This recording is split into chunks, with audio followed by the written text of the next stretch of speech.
Constitucional continúan las votaciones sobre las normas a 2 meses del término del proceso. Todo esto en medio del fuerte cuestionamiento al desempeño del órgano que incluso, según algunos consejeros, haría fracasar el intento por tener una nueva Carta Magna en el plebiscito de diciembre. Para profundizar en este tema nos acompaña el consejero de Convergencia Social, Jerko Lubetich. Jerko, buenos días, consejero, y bienvenido a la mañana informativa.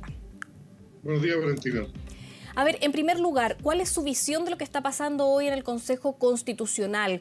¿Usted en este minuto está más cercano a una opción a favor o en contra en el plebiscito del 17 de diciembre? Yo creo más bien decir que estoy en el bando de los preocupados y de los del realismo pesimista sobre cómo vamos a terminar este proceso. Las señales no son muy positivas.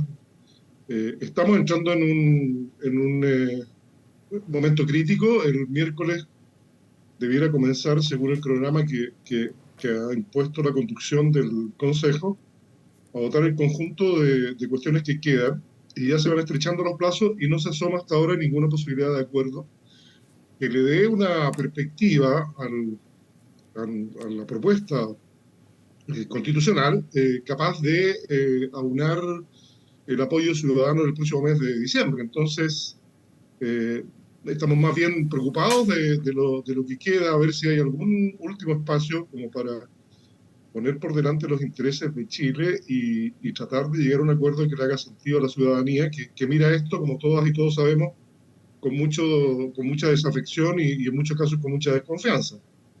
Entonces, más bien estoy en el bando de los preocupados.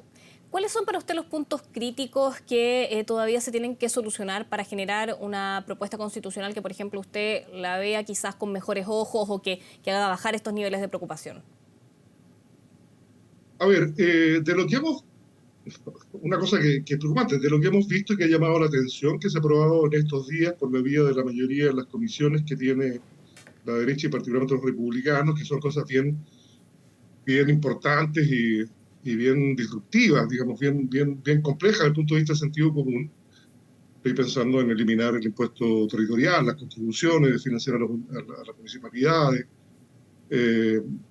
negar el cambio climático y a un Estado con compromiso en estas materias, etcétera. Son, por así decirlo, aún no son las cosas más relevantes sobre las cuales tenemos que pronunciarnos. Estoy pensando que, por ejemplo, una cuestión muy central es cumplir con las bases de este proceso en el sentido de que el proyecto consolide un Estado social y democrático de derecho. Eso que es un conjunto de normas dentro del texto constitucional todavía no reúne el acuerdo por parte de la derecha en términos que satisfagan esta base constitucional que tenía este proceso.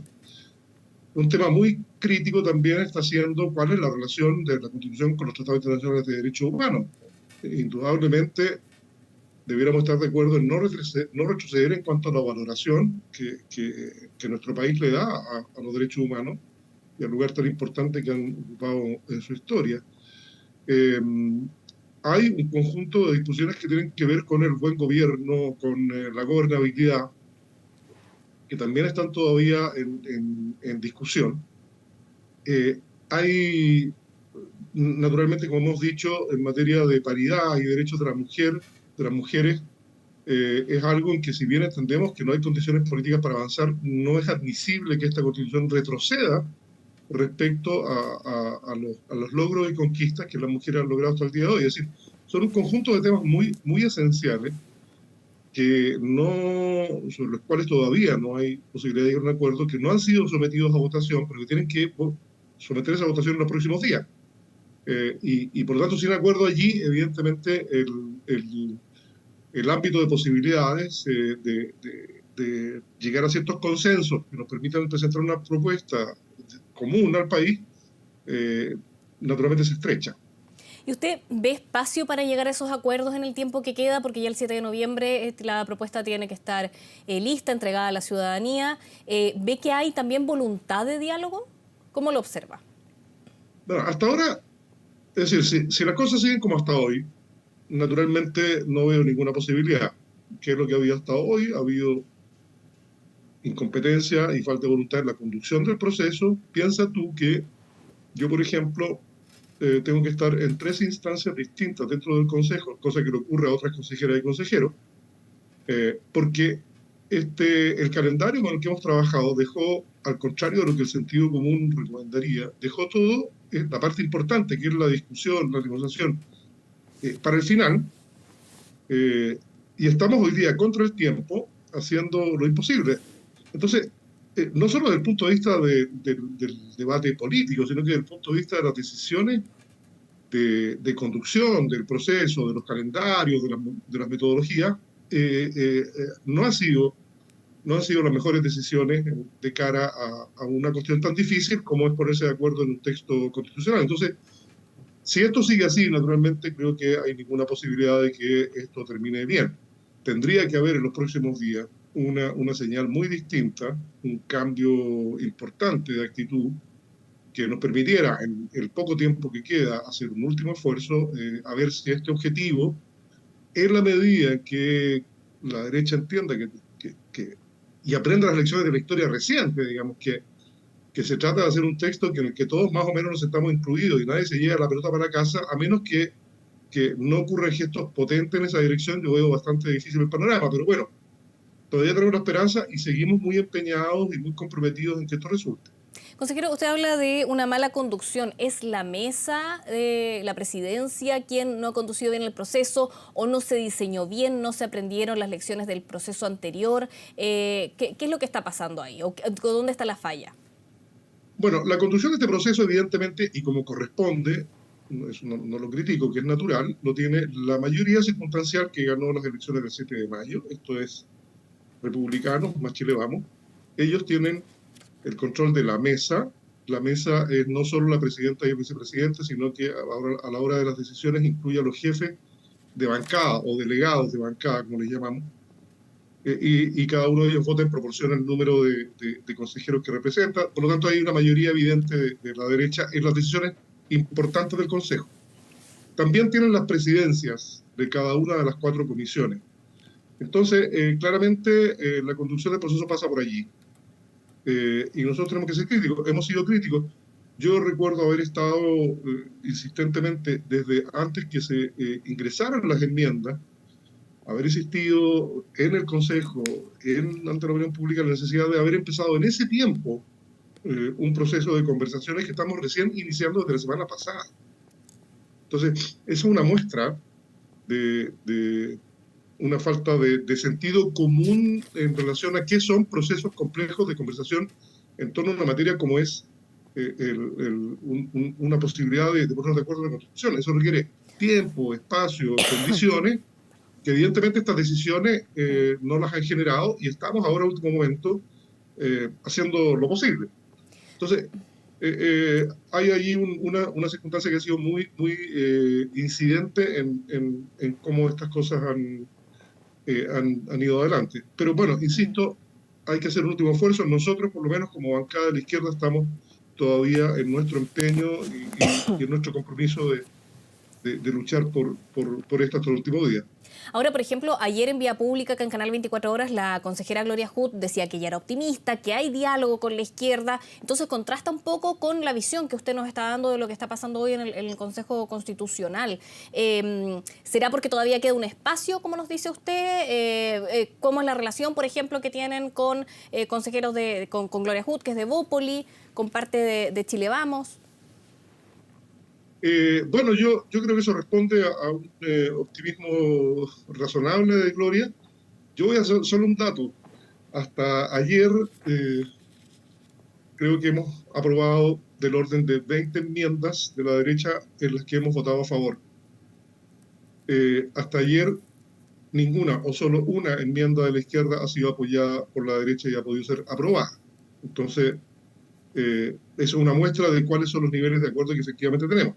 Que hay diálogo y conversación, bueno, sí, obviamente, nos vemos todo el día, tenemos que hacer algo y creo que hay gente con muy buena voluntad.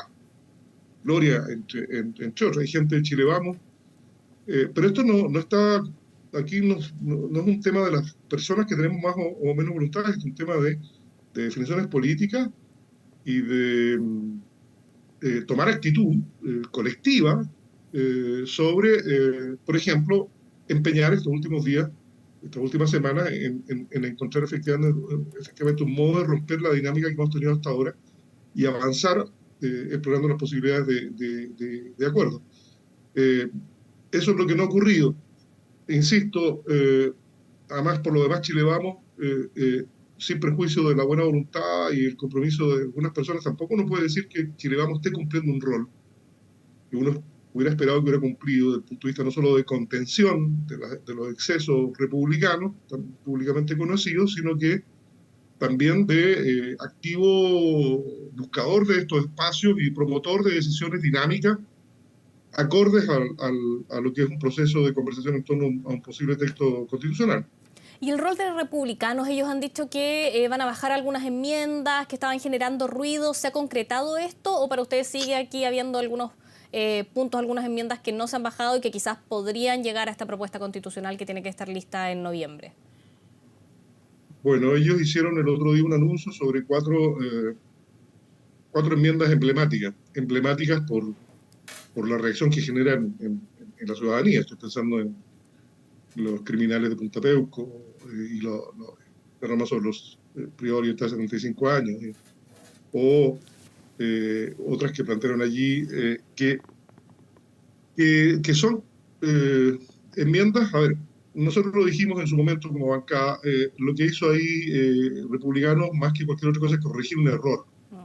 Estas eran enmiendas que ellos saben que no cuentan con ningún apoyo ciudadano y más bien son objeto de rechazo o burla en el caso de algunas de ellas. Entonces era muy evidente que esto iba a ocurrir. Presentarlo como un gesto y como un elemento que da prueba de su compromiso y vocación de diálogo es precisamente no entender que este es un problema en el que hay que ser efectivo y no efectista. No son estos gestos al aire los que van a resolver el tema, son conversaciones y compromisos serios, sistemáticos, que nos vayan permitiendo despejar los grandes obstáculos que están impidiendo el acuerdo, y eso requiere no anuncios para la galería, sino que sentarse y tener disposición y voluntad de trabajar. Eso es lo que esperamos que ocurra en los próximos días. Estos anuncios de enmiendas no tienen otra finalidad, porque al mismo tiempo, además hay que ver si se concretan y cómo se concretan. Eso estamos atentos a ver qué ocurre y que no sean de estos retiros con letras chicas. Además en el contexto de un montón de otras cuestiones que están aprobando en las comisiones que llaman tanto o más la atención que estas que ellos han anunciado, bueno, y que se irán conociendo en los próximos días. ¿Cómo cuáles, por ejemplo? Bueno, ayer tuvimos varias votaciones donde la mayoría impuso su voluntad en materias tan importantes como se aprobó esta idea de la objeción de conciencia. La objeción de conciencia institucional. La objeción de conciencia es una institución súper excepcional en las legislaciones comparadas, porque significa la posibilidad de que alguien se exima de cumplir con la ley en función de ciertas convicciones. Y es lo que normalmente vemos en las películas cuando alguien se niega a ir a la guerra, bueno, sus convicciones, y esto muy excepcionalmente, las normas y los sistemas contemplan un espacio para que esto ocurra, pero es muy excepcional porque significa nada menos que se le está autorizando a no cumplir con una obligación legal que todo el mundo tiene que cumplir. Esto, que es excepcionalísimo, imagínatelo proyectado al hecho de que instituciones, es decir, ya conjuntos, colectivos de personas, pudieran expresar que en virtud de sus legítimos pareceres, vocaciones o convicciones de cualquier naturaleza, espiritual o religiosa, o lo que sea, tienen la posibilidad de eximirse y excusarse de cumplir con la ley. Esa puerta es muy compleja, plantea situaciones bien críticas, plantea más una condición de desigualdad frente a la ley, etcétera, que no existe en ninguna legislación, que son en general muy restrictivas sobre el tema de las opciones de conciencia individuales. Imagínate, aquí en Chile vamos a tener, según esta propuesta, la posibilidad de que instituciones completas puedan oponerse o eximirse de cumplir con la ley por circunstancias que puedan alegar en su momento. Entonces, son cuestiones que están hechas, digamos, con más bien para reivindicar miradas como propias, muy de sectores específicos, Sí. más que pensando en cómo funciona un país. Entonces, esto lo vemos en muchas otras disposiciones. Sí. Estoy pensando, Consejero, recordando algunas otras. sí, consejero, Perdón. le quería, bueno, para ir ya finalizando la entrevista, que se nos acaba el tiempo, lo último y muy breve, ¿qué pasa si se rechaza este texto? Ya no hay encuestas que señalan que ya no habría espacio para un tercer intento de una nueva constitución. ¿Cómo evalúa, también le pido por función de tiempo muy breve, esa posibilidad Sí. y ese escenario? No, bueno, se ve bastante difícil, pero es algo que nadie puede predecir. Los momentos constitucionales no solo surgen de acuerdos políticos formales, sino que también de circunstancias, como ha ocurrido en este país, en ambas modalidades. Entonces, yo creo que nadie puede predecir si va a haber o no va a haber, pero lo más probable es que pase un buen tiempo uno es escéptico sobre la posibilidad. Pero mira, lo que más me preocupa es que un sistema político que por segunda vez fracase en hacer una propuesta al país en materia de una constitución, creo que agranda la brecha que existe entre la sociedad, la ciudadanía y la política. Un nuevo fracaso no es que sea malo para un sector político, yo creo que es malo para la democracia, es malo para la política, es malo para Chile. Entonces creo que es hora de pensar en Chile y de hacer todos nuestros esfuerzos de una vez por tratar de hacer una propuesta que le haga sentido a la ciudadanía. Bien, Jerko Lubitich, consejero constitucional de Convergencia Social, muchas gracias por esta conversación con la mañana informativa de Canal 24 Horas. Que tenga buena jornada. Buenos días, gracias a ustedes. Buen día. Vamos a